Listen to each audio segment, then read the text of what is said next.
Louange au créateur de l'univers, salutations de paix, de vie, de force et de santé à tous. Dans cette vidéo, nous allons nous intéresser à un commentaire qui n'est pas une question, mais plutôt une remarque à l'origine.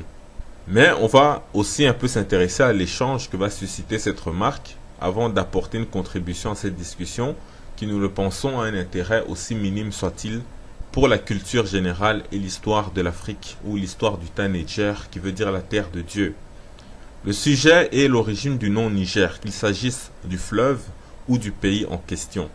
Donc sans plus tarder, on va lire le commentaire, qui est du frère ou de la sœur Mimo, et qui est assez intéressant. Donc on va le lire. Le nom du pays Niger n'a rien à voir avec le nom Niger. Le Niger porte le nom du deuxième fleuve le plus long d'Afrique, qui est le fleuve Niger. Point, donc fin de citation de la remarque. Et en fait, pour contextualiser le pourquoi de cette remarque, c'est tout simplement en contexte avec la vidéo d'introduction du tour du monde du peuple originel, où on montrait la diversité des peuples du Niger, donc de l'Afrique.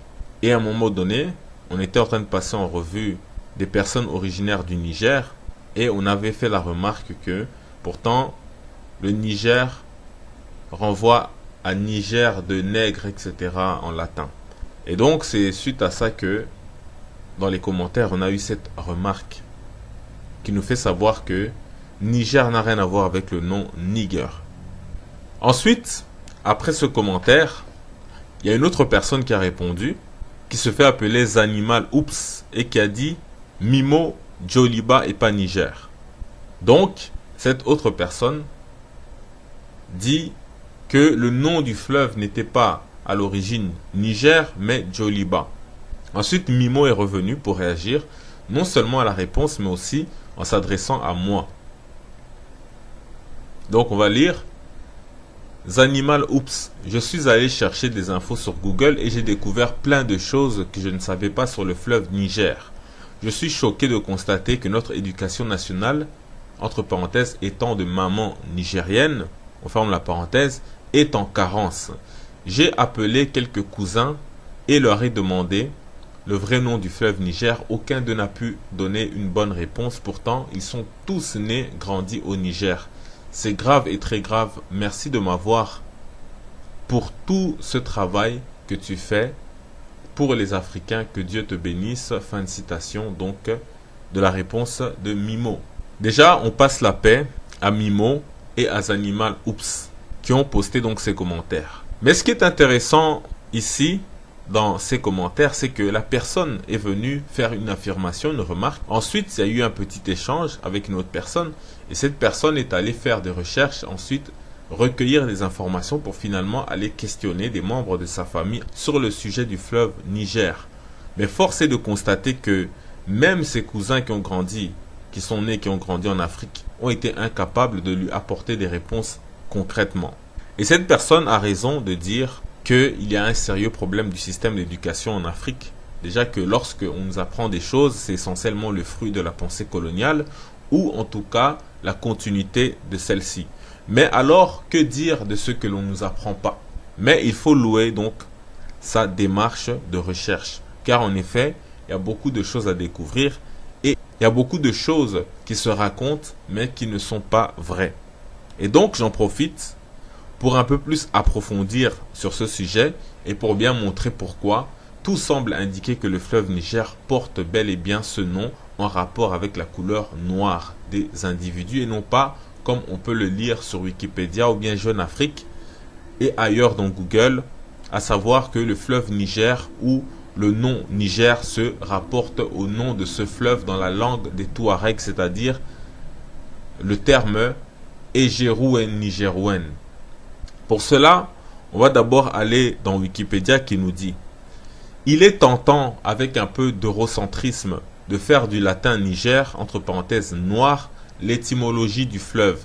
Mais les Portugais, premiers explorateurs et colonisateurs des côtes africaines, nous auraient laissé sans avoir recours au latin Rio Negro, entre parenthèses, comme ils l'ont fait ailleurs au Brésil par exemple, on ferme la parenthèse, en utilisant leur propre langue dans les cartes diffusées.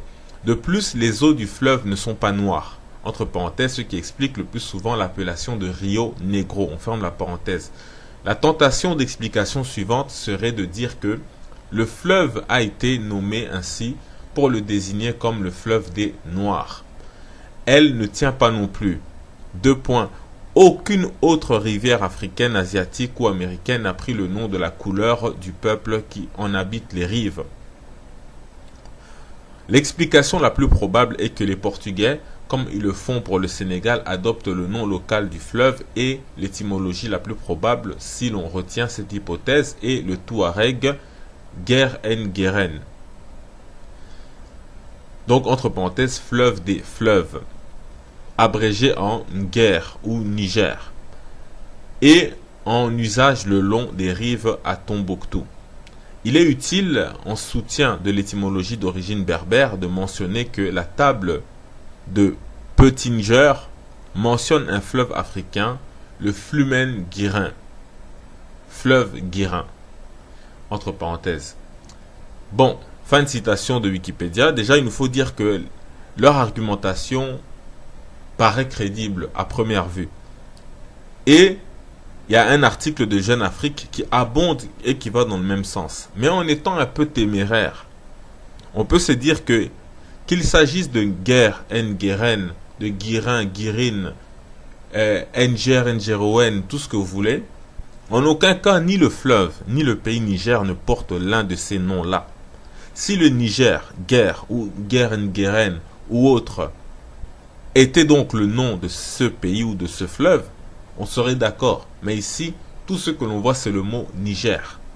Maintenant, pour aller un peu plus loin, on peut apporter des arguments comme celui du frère qui est intervenu dans les commentaires en disant que le fleuve s'appelle Djoliba, par exemple. Donc ça, c'est déjà des choses plus intéressantes. Ou encore, comme on peut le voir justement dans Wikipédia, ce fleuve porte plusieurs noms dans différentes langues de plusieurs contrées, de plusieurs pays que ce fleuve traverse. En mandingue, c'est Djeliba ou Djoliba. Donc ça ramène à ce que le frère a dit, qui veut dire superbe rivière. Ensuite, en Igbo, Ori-Miri ou Ori-Mili, superbe eau. En Touareg, donc on l'a vu, Edjerouen, fleuve des rivières ou rivière des rivières. En Songhai, Issaber, grande rivière, ou simplement Issa, la rivière, en Zarma. On dit Aoussa, Kwara, en Yoruba, Oya. Donc tout cela déjà doit nous faire réfléchir sur le terme Niger. Mais surtout, il y a le Nigeria, ce pays qu'on connaît très bien. Est-ce qu'ici aussi on va nous dire que ce pays a été baptisé par rapport au nom du fleuve dans la langue des Touaregs? Or, il se trouve qu'en vérité, Nigeria est un nom qui a été inventé par la Britannique Flora Shaw Lady Lugard, qui au départ en fait voulait appeler ce pays Soudan, qui veut dire le pays des Noirs en arabe, mais a abandonné cette idée à cause de l'autre Soudan et n'a pas voulu l'appeler Niger à cause du Niger français. Alors, elle a opté pour Nigeria. Tout cela alors qu'elle aurait pu prendre le nom du fleuve Oya en Yoruba ou Ori-Miri en Igbo, etc. Et comme par hasard, Soudan et Niger font référence à l'homme noir. Il faut dire que beaucoup de pays de la région portaient le nom de la couleur de l'homme noir. Mauritanie, Soudan, Soudan britannique, Soudan français, donc l'actuel Mali, Éthiopie, Kouch, etc., etc. Donc ce ne serait pas une nouveauté en quelque sorte. Donc s'ils avaient voulu l'appeler par le nom touareg de ce fleuve, ils l'appelleraient Edjerouen, etc., etc. Ou autre chose, mais pas Niger. Et il faut savoir que si on appelle ce fleuve Niger, c'est avant tout à cause du livre de Jean-Léon l'Africain. Ce livre est intitulé Description de l'Afrique, tierce partie du monde. Mais avant de voir des passages de ce livre, on va rapidement voir qui est Jean-Léon l'Africain, car c'est très important et très intéressant. Pour cela, donc, on va aller simplement dans Wikipédia, qui nous dit que son vrai nom était Hassan Al-Wazan, dit Léon l'Africain, entre parenthèses en latin, Johannes Leo Africanus, enfin la parenthèse, né près de Grenade en Espagne vers 1494 et mort à une date inconnue entre 1527 et 1555. Donc, pour ce qui est de la suite, on peut le résumer qu'on apprend qu'après la prise de Grenade par les catholiques, les Espagnols européens qui l'ont pris aux musulmans, sa famille donc, à ce personnage étant une famille musulmane, ils vont aller se réfugier au Maroc. Son oncle va l'initier à la vie de diplomate. Il va l'accompagner, donc Léon l'Africain va accompagner son oncle lors d'une mission auprès du souverain de l'Empire Songhai, donc l'Askia Mohamed Touré. À 20 ans, il commence une vie de diplomate, de grand voyageur et de négociateur. Ses missions politiques et commerciales le mènent à travers tout le Maroc, du Rif aux Sousse, des Doukala au Dadla, du Tafilaleh aux zones présahariennes, ainsi que dans tous les pays du Maghreb, de l'Arabie, de l'Afrique saharienne, à Constantinople et en Égypte. En 1518, de retour de pèlerinage à la Mecque, son navire est attaqué et il est capturé par un chevalier de l'ordre de Saint-Jean. Celui-ci l'offre en cadeau donc au pape Léon X, qui le fait baptiser sous ses propres noms, Jean Léon. Donc, ce personnage-là a reçu ce nom-là de Léon, du pape Léon X. Il devient alors Jean Léon de Médicis, dit Léon l'Africain. En Italie, il apprend l'italien et le latin, il enseigne l'arabe à Bologne. À la demande du pape, il écrit sa fameuse Cosmographia de Africa, publiée à Venise sous le titre de Description de l'Afrique. Cet ouvrage de référence est la seule source de renseignements sur la vie, les mœurs, les us et coutumes de l'Afrique au XVIe siècle.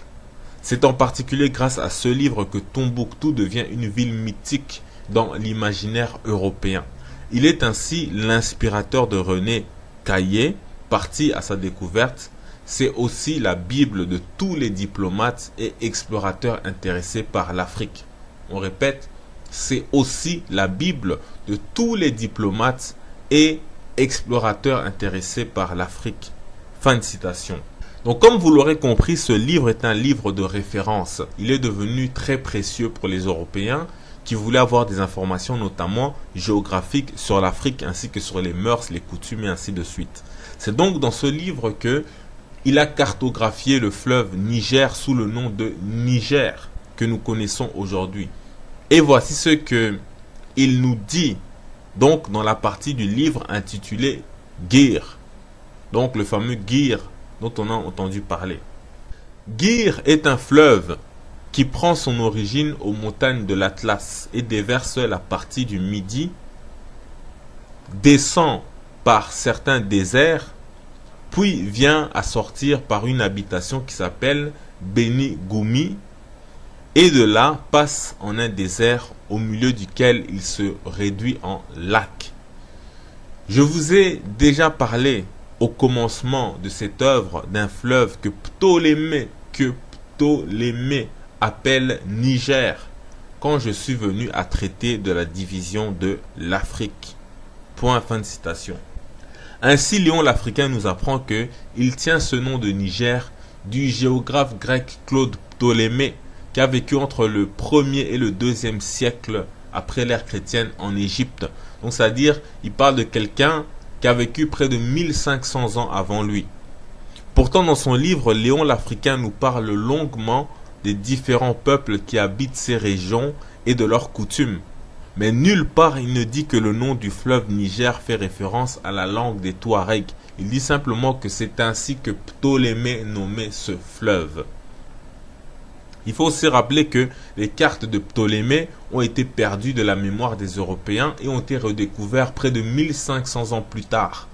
C'est pourquoi Léon l'Africain passait pour être l'un des tout premiers à avoir cartographié ces régions d'Afrique pour les Européens, alors qu'en vérité, Ptolémée l'avait fait 1500 ans avant lui, mais ça avait été perdu avec le temps.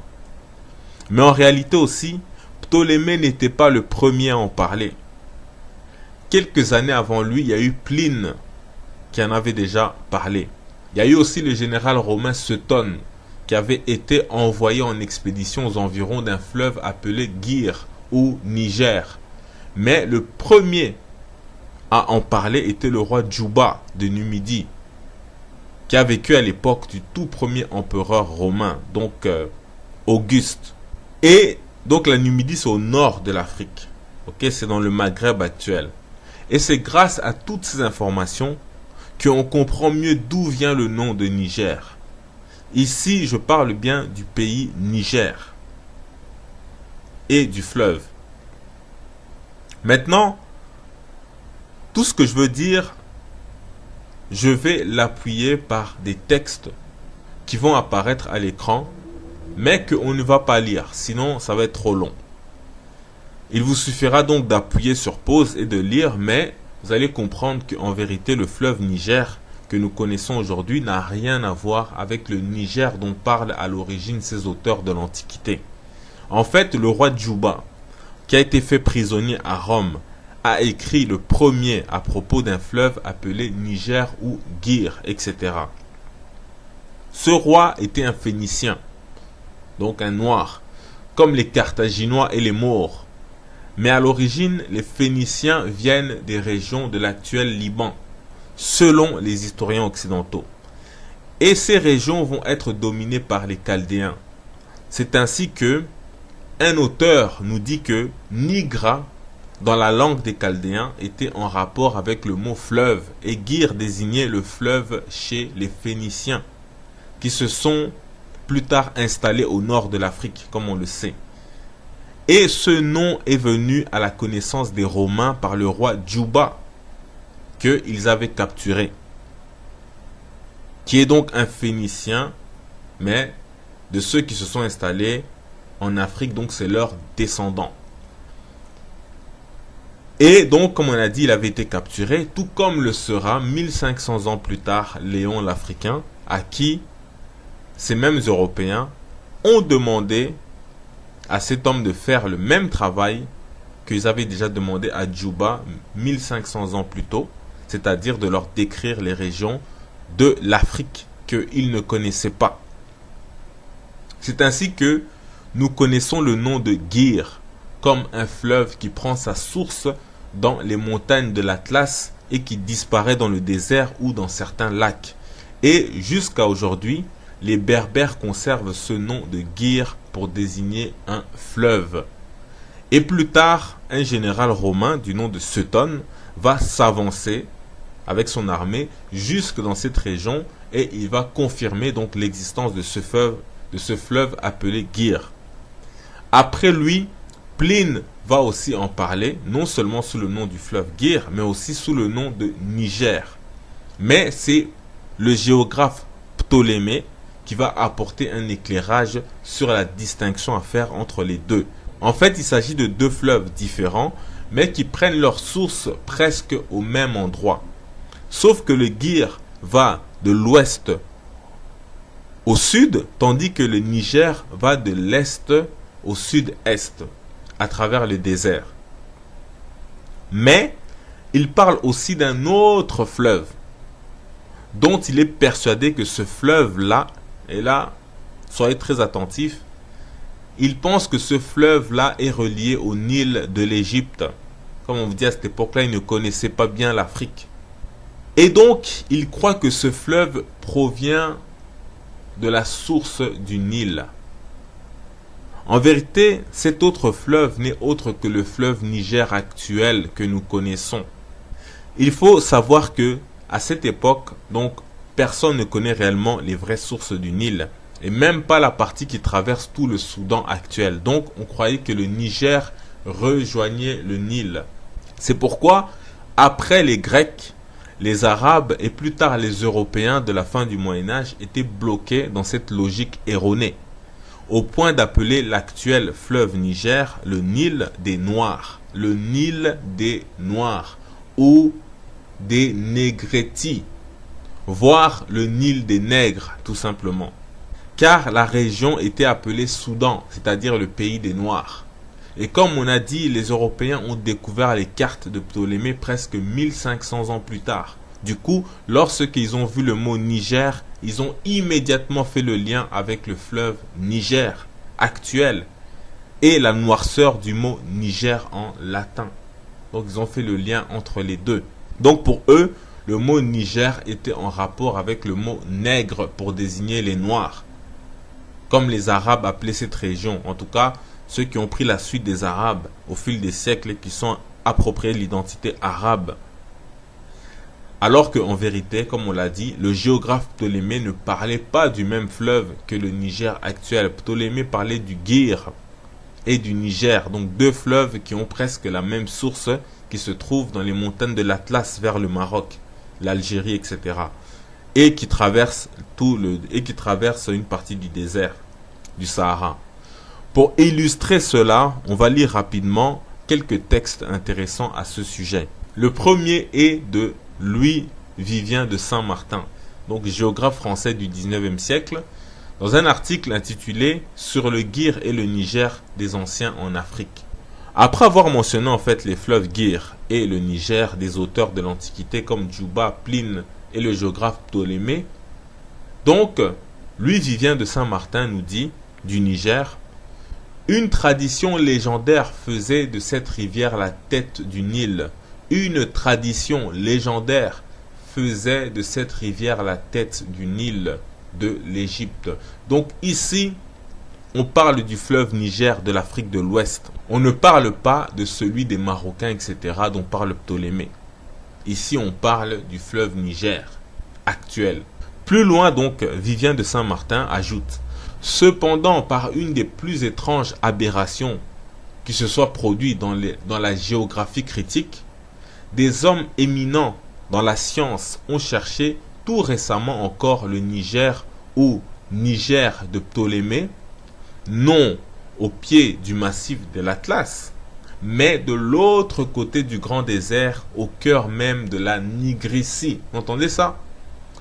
On répète. Cependant, par une des plus étranges aberrations qui se soit produite dans la géographie critique, des hommes éminents dans la science ont cherché tout récemment encore le Niger ou Niger de Ptolémée, non au pied du massif de l'Atlas, mais de l'autre côté du grand désert, au cœur même de la Nigricie. Et ils ont cru pouvoir l'identifier avec le grand fleuve de Tombouctou qui en garde dans l'usage vulgaire la dénomination tout à fait abusive de Niger. Donc ceci est très clair. Le fleuve Niger qui coule notamment dans le pays appelé Niger et d'autres pays d'Afrique de l'Ouest n'a rien à voir avec le Guir des Berbères. Et Vivien de Saint-Martin insiste en disant que le Niger actuel se trouve dans ce qu'il appelle la Nigricie, donc le pays des Noirs. Donc c'est l'ancien nom de toute la région, de ce qui est aujourd'hui le Mali, le Sénégal, le Niger, le Burkina, etc. jusqu'au Soudan. Et qui veut dire la même chose d'ailleurs que Nigricie, mais en arabe. Donc toute cette région-là était appelée déjà Noir, pays des Noirs. Et comme on a dit, l'erreur par rapport au fleuve, c'est quelque chose qui s'est perpétué parce qu'on avait confondu, on avait perdu les données de Ptolémée. Donc ça, c'est une première preuve que le terme Niger est en rapport avec la noirceur des peuples de cette région. Tout cela est le fruit d'une confusion qui a donc fait croire que le fleuve Niger actuel était relié au Niger et au Guir de Ptolémée, un fleuve qui disparaît en fait dans les déserts et dont on croyait qu'il était relié au Nil de l'Égypte. Donc on pensait que tous ces fleuves-là étaient liés les uns avec les autres, alors que ce n'était pas le cas. Ensuite, on va lire cet autre extrait de texte, encore plus précis et plus intéressant, tiré de l'Araucana de Alexandre Nicolas. On va lire donc les pages 346 à 347. Donc on nous dit: comment le Niger de Ptolémée, entre parenthèses le Djir, se rattache-t-il à la question des sources du Nil? Ceci ne peut s'expliquer que par une immense erreur du Moyen-Âge. Certes, ce n'est pas le géographe alexandrin, donc Ptolémée, qui s'est égaré à ce point de confondre le Nil avec le Niger dont il parle. Mais une époque vint où ce mot Niger, qui n'a rien de commun avec le mot Niger des latins, parut en être la dérivation. Et sur la foi de Ptolémée, qui n'a jamais connu la Nigricie, c'est-à-dire le Soudan, pas plus qu'aucun autre savant de l'Antiquité l'on confondit le fleuve du Sahara marocain, le Gers de Suetonius Paullinus, que Ptolémée appelle Niger, ainsi que le Nigris, dont la position ne saurait être douteuse dans les récits de Juba, de Pline et de Ptolémée, qui l'appelle Gir, avec le Djoliba, donc à ne pas confondre les deux, avec le Djoliba, qui est le grand fleuve de la Nigricie, qu'une persistante tradition des indigènes et quelques présomptions de la science moderne mettent en communication avec le Nil égyptien. Du grand désert lui-même, les anciens n'ont connu que la lisière septentrionale et ils n'ont jamais parlé de la région des Nègres au sud du grand désert. Ils n'en ont jamais aperçu que les portions qui touchent immédiatement à l'Atlantique. Mais les Arabes y pénétrèrent au temps de l'établissement du califat, soit par la moyenne région du Nil, soit par l'ouest du désert. C'est par cette dernière route que le commerce et l'enthousiasme religieux entraînèrent les Arabes du Maghreb et ils nommèrent Soudan la contrée des Nègres. Dès le Xe siècle, les auteurs arabes signalèrent l'existence d'un vaste fleuve dont les tributaires étaient considérables dans cette contrée immense et ils l'appelaient le Nil des Noirs. Alors le Niger des Anciens, dont le nom était accrédité par la première version latine de Ptolémée, oracle des écoles, fut confondu avec le fleuve de Timbuktu et le Nil des Noirs resta en possession. Donc on parle ici du fleuve Niger actuel, restant en possession du nom de Niger. De plus, une vieille tradition berbère fait venir de l'ouest, comme le récit de Hérodote, le Nil supérieur. Selon les Arabes, le Djoliba, donc là il donne maintenant le nom du Niger, du fleuve Niger actuel, avait la même source que le Nil et portait le même nom. Le Niger de Djouba était aussi regardé comme la source du Nil. La ressemblance des mots trompa tout le monde et l'on resta persuadé que le Niger, le Nil et même le Sénégal avaient la même origine. Point.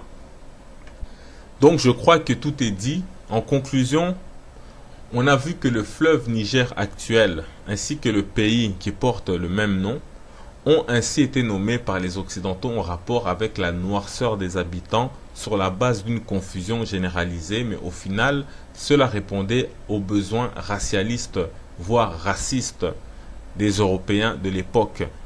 Aussi, par conséquence, il apparaît beaucoup plus approprié d'appeler le fleuve Niger Djoliba.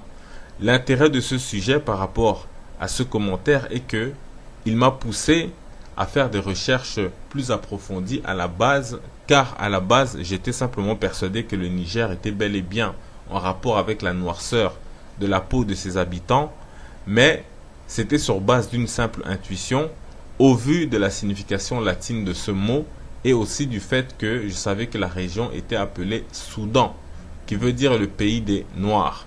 Mais je n'avais aucune idée de l'existence du fleuve Gir et Niger des cartes de Ptolémée ou Niger des cartes de Ptolémée, qui à l'origine semble avoir aucun lien avec le mot latin Niger, qui renvoie notamment à la noirceur de l'homme noir. Parce que ici, il faut savoir que, comme on a dit tout à l'heure, ce sont les Phéniciens qui se sont installés en Afrique du Nord, qui étaient originaires du Moyen-Orient. En tout cas, ils étaient au Moyen-Orient avant d'arriver en Afrique du Nord. Et c'est dans leur langue là-bas, les langues des Phéniciens, des Chaldéens, etc., des peuples donc qui ont conquis toutes ces régions-là au fil du temps, que le terme Ngir, Nigra, etc., renvoyait au fleuve. Et donc, c'est ainsi qu'ils ont transporté ce mot avec eux en Afrique du Nord et ils ont conservé ce mot-là pour nommer les fleuves qui étaient aux alentours de l'Atlas et tout ça, vers le Maroc. Mais ça n'avait rien à voir avec le grand fleuve qu'est le Niger actuel que nous connaissons, qui lui se trouvait dans la contrée que d'abord les Romains, puis les Arabes enfin les Arabes, ceux qui sont appropriés, comme on le dit toujours, ceux qui sont appropriés l'identité arabe, ont nommé cette région-là, donc le pays des Noirs, que d'autres appelaient Nigrissi.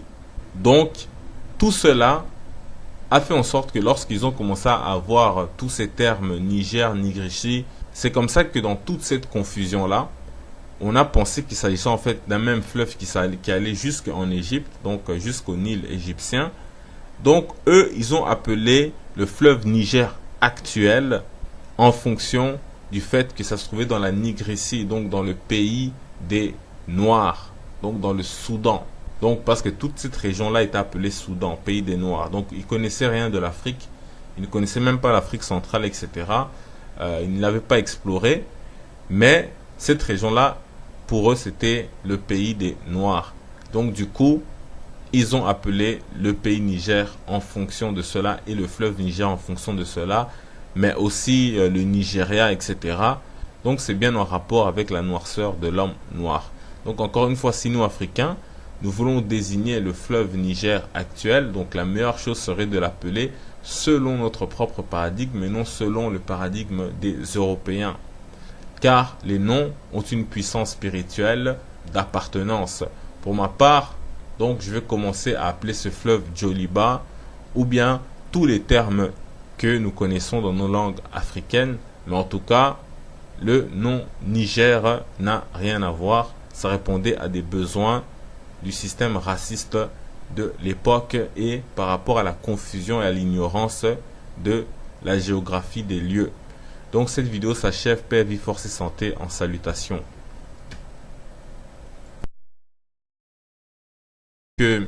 Il nous dit donc dans la partie du livre intitulé Gir, donc le fameux Gir dont on a entendu parler.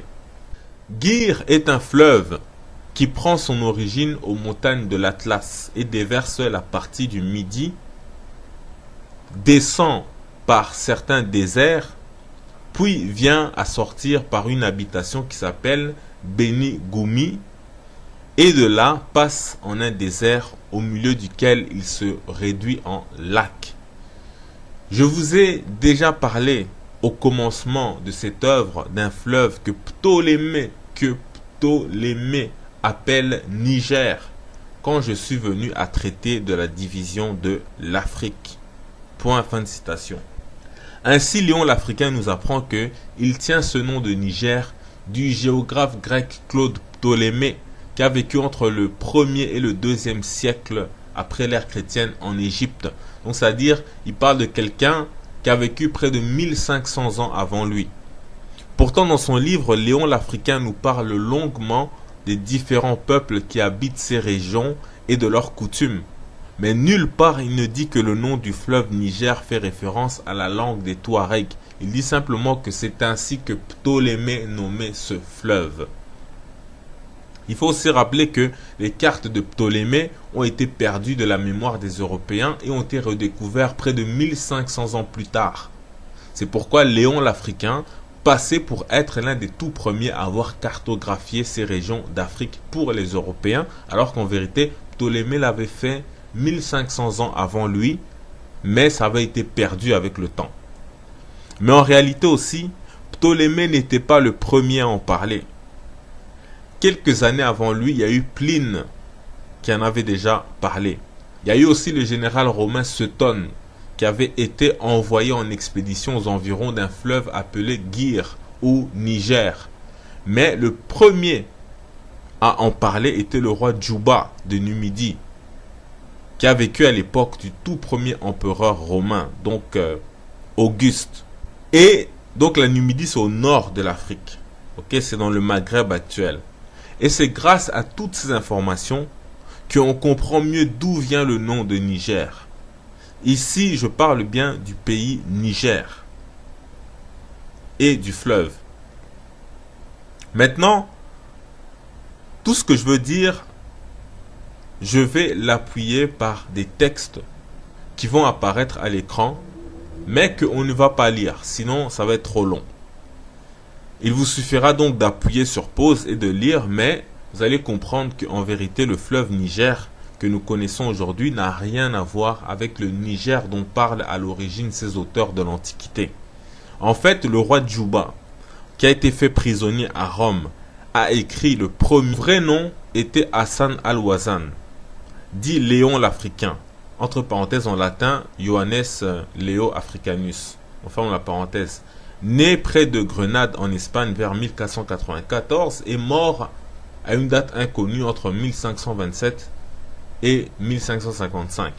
Donc, pour ce qui est de la suite, on peut le résumer qu'on apprend qu'après la prise de Grenade par les catholiques, les Espagnols européens qui l'ont pris aux musulmans, sa famille donc, à ce personnage étant une famille musulmane, ils vont aller se réfugier au Maroc.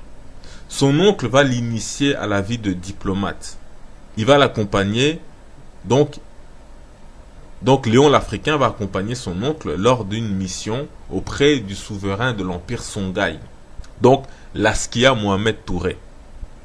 À 20 ans, il commence une vie de diplomate, de grand voyageur et de négociateur. Ses missions politiques et commerciales le mènent à travers tout le Maroc, du Rif aux sources, des Doukala au Dadla, du Tafilaleh aux zones présahariennes, ainsi que dans tous les pays du Maghreb, de l'Arabie, de l'Afrique saharienne, à Constantinople et en Égypte. En 1518, de retour de pèlerinage à la Mecque, son navire est attaqué et il est capturé par un chevalier de l'ordre de Saint-Jean. Celui-ci l'offre en cadeau donc au pape Léon X, qui le fait baptiser sous ses propres noms Jean-Léon. Donc, ce personnage-là a reçu ce nom-là de Léon, du pape Léon X. Il devient alors Jean-Léon de Médicis, dit Léon l'Africain. En Italie, il apprend l'italien et le latin, il enseigne l'arabe à Bologne. À la demande du pape, il écrit sa fameuse Cosmographia de Africa, publiée à Venise sous le titre de Description de l'Afrique. Cet ouvrage de référence est la seule source de renseignements sur la vie, les mœurs, les us et coutumes de l'Afrique au XVIe siècle. C'est en particulier grâce à ce livre que Tombouctou devient une ville mythique dans l'imaginaire européen. Il est ainsi l'inspirateur de René Caillé, parti à sa découverte. C'est aussi la Bible de tous les diplomates et explorateurs intéressés par l'Afrique. On répète, c'est aussi la Bible de tous les diplomates et explorateurs intéressés par l'Afrique. Fin de citation. Donc comme vous l'aurez compris, ce livre est un livre de référence. Il est devenu très précieux pour les Européens qui voulaient avoir des informations notamment géographiques sur l'Afrique ainsi que sur les mœurs, les coutumes et ainsi de suite. C'est donc dans ce livre que il a cartographié le fleuve Niger sous le nom de Niger que nous connaissons aujourd'hui. Et voici ce que... Louange au créateur de l'univers, salutations de paix, de vie, de force et de santé à tous. Dans cette vidéo, nous allons nous intéresser à un commentaire qui n'est pas une question, mais plutôt une remarque à l'origine. Mais on va aussi un peu s'intéresser à l'échange que va susciter cette remarque avant d'apporter une contribution à cette discussion qui, nous le pensons, a un intérêt aussi minime soit-il pour la culture générale et l'histoire de l'Afrique ou l'histoire du Niger qui veut dire la terre de Dieu. Le sujet est l'origine du nom Niger, qu'il s'agisse du fleuve ou du pays en question. Donc sans plus tarder, on va lire le commentaire qui est du frère ou de la sœur Mimo et qui est assez intéressant. Donc on va le lire. Le nom du pays Niger n'a rien à voir avec le nom Niger. Le Niger porte le nom du deuxième fleuve le plus long d'Afrique qui est le fleuve Niger. Point, donc fin de citation de la remarque. Et en fait, pour contextualiser le pourquoi de cette remarque, c'est tout simplement en contexte avec la vidéo d'introduction du tour du monde du peuple originel, où on montrait la diversité des peuples du Niger, donc de l'Afrique. Et à un moment donné, on était en train de passer en revue des personnes originaires du Niger, et on avait fait la remarque que, pourtant, le Niger renvoie à Niger de nègre, etc. en latin. Et donc, c'est suite à ça que, dans les commentaires, on a eu cette remarque qui nous fait savoir que Niger n'a rien à voir avec le nom Niger. Ensuite, après ce commentaire, il y a une autre personne qui a répondu, qui se fait appeler Zanimal Oops et qui a dit Mimo, Djoliba et pas Niger. Donc, cette autre personne dit que le nom du fleuve n'était pas à l'origine Niger, mais Djoliba. Ensuite, Mimo est revenu pour réagir, non seulement à la réponse, mais aussi en s'adressant à moi. Donc, on va lire Zanimal Oops. Je suis allé chercher des infos sur Google et j'ai découvert plein de choses que je ne savais pas sur le fleuve Niger. Je suis choqué de constater que notre éducation nationale, entre parenthèses étant de maman nigérienne, on ferme la parenthèse, est en carence. J'ai appelé quelques cousins et leur ai demandé le vrai nom du fleuve Niger. Aucun d'eux n'a pu donner une bonne réponse. Pourtant, ils sont tous nés, grandis au Niger. C'est grave et très grave. Merci de m'avoir pour tout ce travail que tu fais pour les Africains. Que Dieu te bénisse. Fin de citation donc de la réponse de Mimo.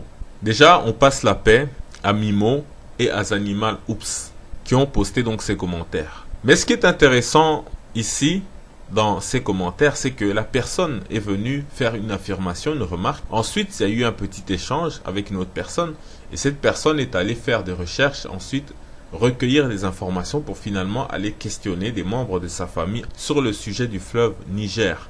Mais force est de constater que même ses cousins qui ont grandi, qui sont nés, qui ont grandi en Afrique, ont été incapables de lui apporter des réponses concrètement. Et cette personne a raison de dire qu'il y a un sérieux problème du système d'éducation en Afrique. Déjà que lorsque on nous apprend des choses, c'est essentiellement le fruit de la pensée coloniale ou en tout cas la continuité de celle-ci. Mais alors, que dire de ce que l'on ne nous apprend pas? Mais il faut louer donc sa démarche de recherche. Car en effet, il y a beaucoup de choses à découvrir et il y a beaucoup de choses qui se racontent mais qui ne sont pas vraies. Et donc j'en profite pour un peu plus approfondir sur ce sujet et pour bien montrer pourquoi tout semble indiquer que le fleuve Niger porte bel et bien ce nom en rapport avec la couleur noire des individus et non pas comme on peut le lire sur Wikipédia ou bien Jeune Afrique et ailleurs dans Google, à savoir que le fleuve Niger ou le nom Niger se rapporte au nom de ce fleuve dans la langue des Touaregs, c'est-à-dire le terme Ejerouen Nigerouen. Pour cela, on va d'abord aller dans Wikipédia qui nous dit « Il est tentant, avec un peu d'eurocentrisme, de faire du latin Niger, entre parenthèses noir, l'étymologie du fleuve. Mais les Portugais, premiers explorateurs et colonisateurs des côtes africaines, nous auraient laissé sans avoir recours au latin Rio Negro, entre parenthèses, comme ils l'ont fait ailleurs au Brésil par exemple, on ferme la parenthèse, en utilisant leur propre langue dans les cartes diffusées. De plus, les eaux du fleuve ne sont pas noires, entre parenthèses, ce qui explique le plus souvent l'appellation de Rio Negro, on ferme la parenthèse. La tentation d'explication suivante serait de dire que le fleuve a été nommé ainsi pour le désigner comme le fleuve des Noirs. Elle ne tient pas non plus. 2 points. Aucune autre rivière africaine, asiatique ou américaine n'a pris le nom de la couleur du peuple qui en habite les rives.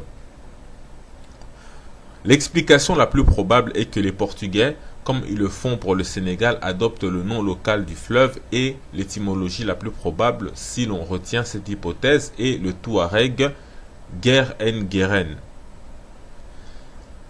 Donc, entre parenthèses, fleuve des fleuves, abrégé en Nguer ou Niger, et en usage le long des rives à Tombouctou.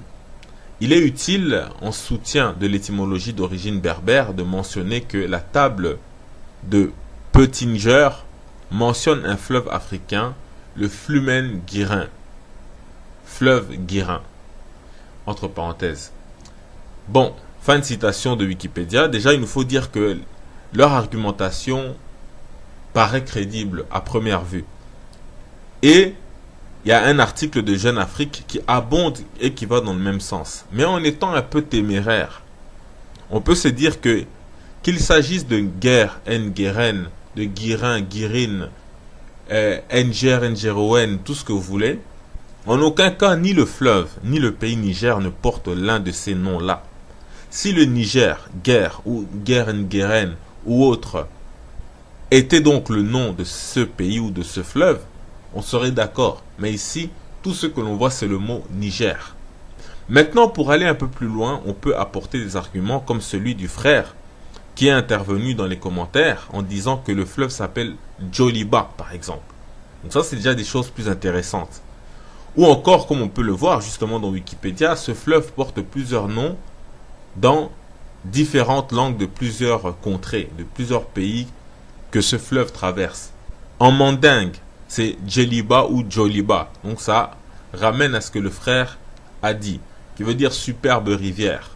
Ensuite, en Igbo, Orimiri ou Orimili, superbe eau.